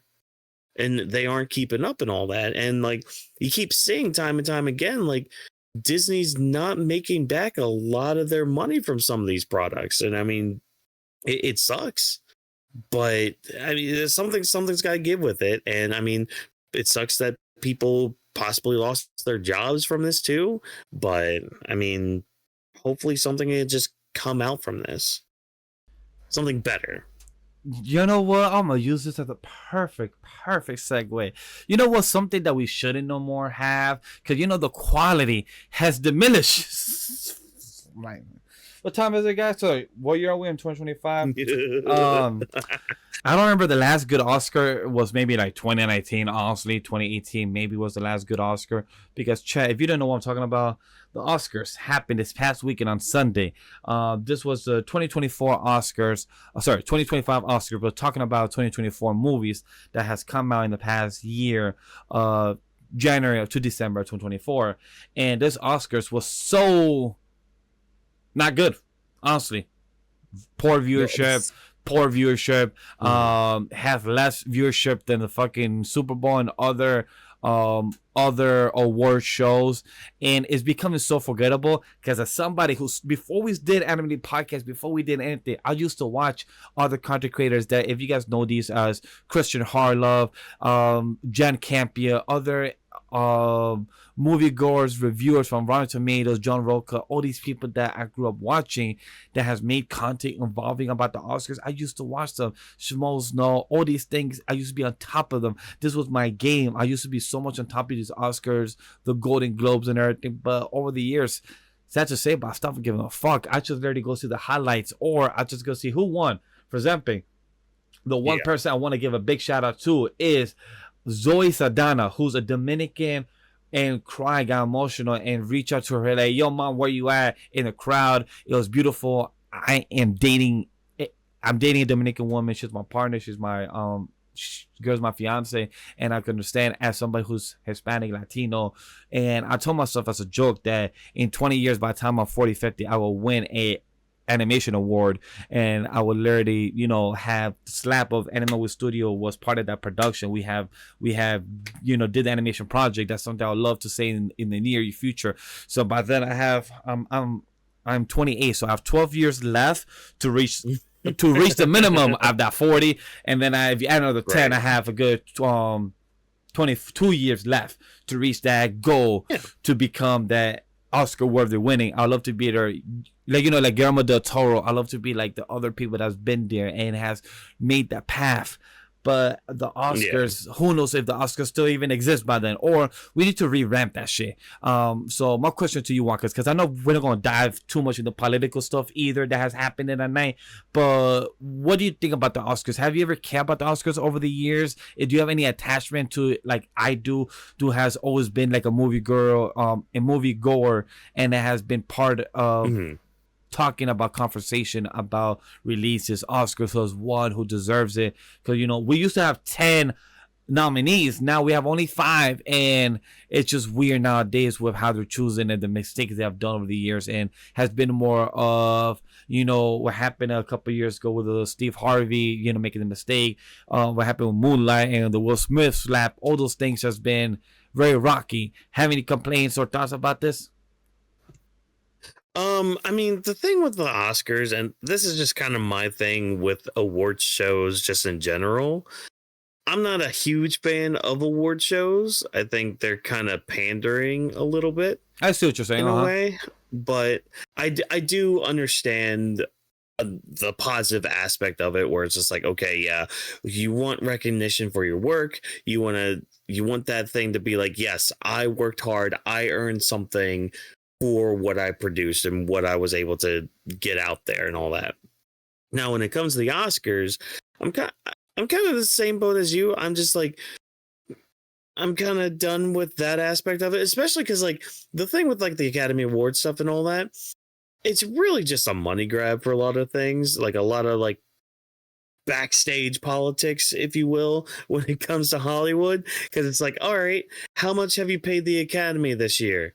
Oh, not enough? Well, I don't know. I don't know if you'll get that nomination. I don't think you will. Oh, wait. You gave us a little bit more money? Oh, yeah, of course. You can be nominated for Best Actor. That's fine and all that. Because, like, and it's really noticeable, too, when certain actors don't get an award for certain roles and all that. And it takes like a very out of nowhere year or role for them to get that recognition. So the one that always stands out to me is freaking Leonardo DiCaprio. Like, how many times has should have he won an Oscar? And he finally wins one after punching a bear in the face. Yes, like, I forgot what the name of that movie is. He was Sucks. Chad, don't kill me. I still haven't seen that movie. I just never got around to it. Either, so. Yeah. Okay, good. I'm not alone here. We both could get chewed here by Chad or whoever watches the video and everything. Be like, yeah, I've not seen this shit. Yeah, Chad, we have not seen it. Johnny Depp and everything. What deserve for that? But it's long overdue. I know many other people like for example, like the one thing I will say, like Zoe Saldana, she won Best Director. Anora makes sense for that. I haven't seen it, but I heard many great things from Anora, the original screenplay. So for that being something very high remarks for it. The animated feature at this point is like, go fuck off. Because the animated feature at this point is like more presented to the American audience and not international, because there's many fucking other animated features that could be presented there. But guess what? They're not gonna play an anime movie or something like that there all the time, or it's never gonna win. Like you have Inside Out 2. I don't even know what this movie is. Flow? I don't think I've heard of Flow. Yeah, I feel like I have, because I feel like I've seen that cat before, you know. And that's the other thing too, is just like, it was this your animated movie thing. Wow, I don't know Uh-oh. this guy. I don't know this guy. No, Oh, I don't even think I've seen a trailer of it. Wow, I really don't know. Wow. wow. Well, there's that. But then there's the other thing too, where it's like the one that comes to mind. It's like best original song, and there was one woman that was nominated for it for a song that she did, and it was apparently her 16th nomination at the Oscars, and she still didn't get it.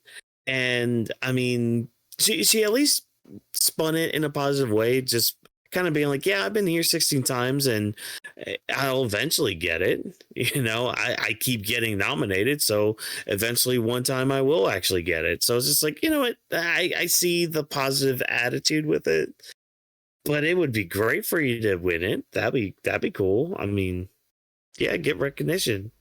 I would say when it comes to the nominees of the original song, Emily in Paris, I haven't seen the movie, but I heard it. Like, Selena Gomez and a few others are there. We'll check it out when the time comes. Sucks for that person they mentioned. One thing I am impressed that Dune Part 2, one for the visual effects and the sound design, makes sense for anybody that have not seen the first movie. Or Dune is fucking amazing, fantastic. I've not seen Dune Part 2 yet.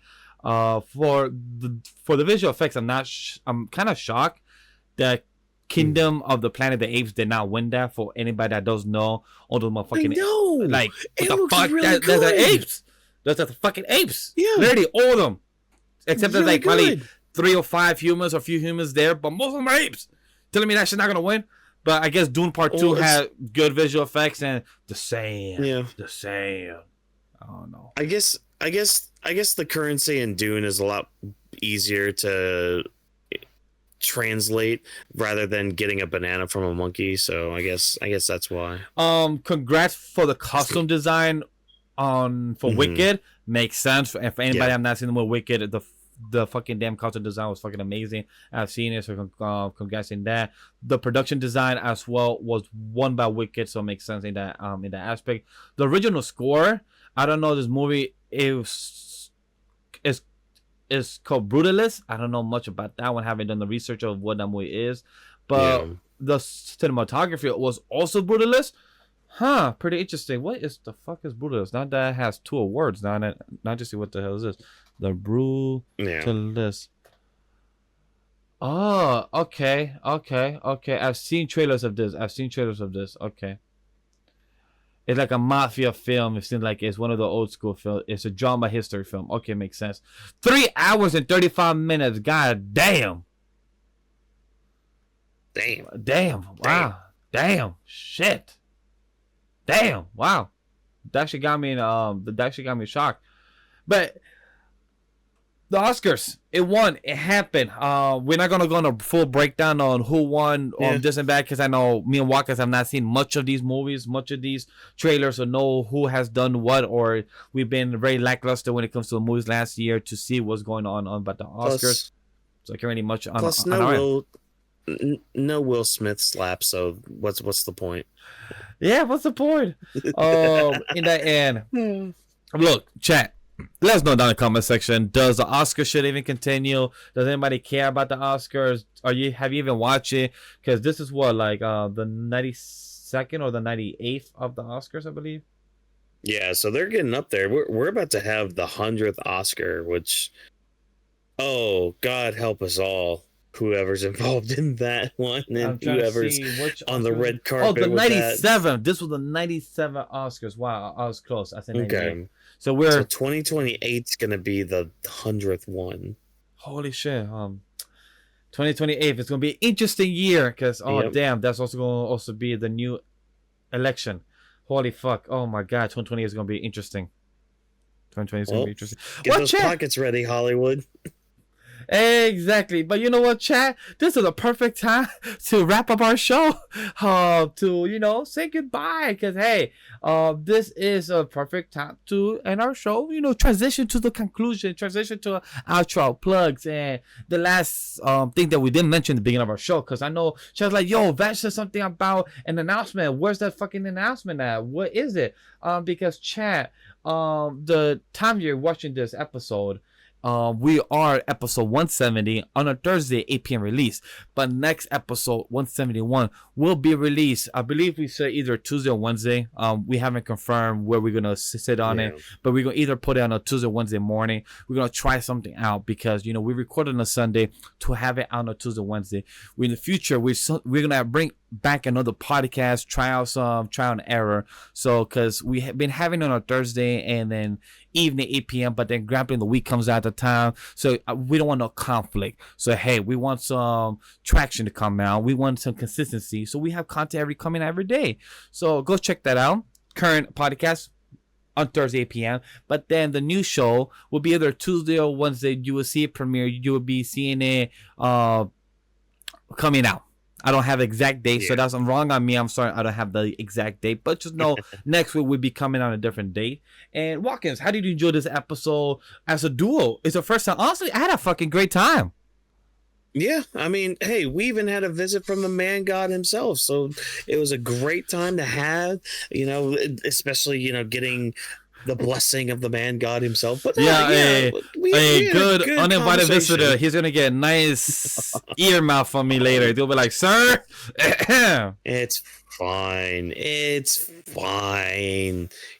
but nah, I mean, we had a good time tonight talking about all of our stuff from life, all of our things that we've been consuming and all that, and some of this good big news about games and animus and media movies. And hey, don't forget, everybody, come this summer, go watch Bambi the Reckoning. It's gonna be a great time. We're gonna make Vash watch it.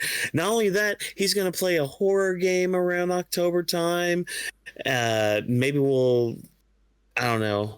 Maybe we'll go to a haunted house or something up in the New York tri-state area. You don't want me next to you. You don't want next to me. You don't want me next to me. If we go to a haunted house, just know either the zombie or the person that's getting scared is getting punched by me, or I'm punching you. I know somebody's gonna get swung. It's gonna get that beautiful right hook by Travis Scott. Bah! Damn. He went Travis Scott on y'all, folks.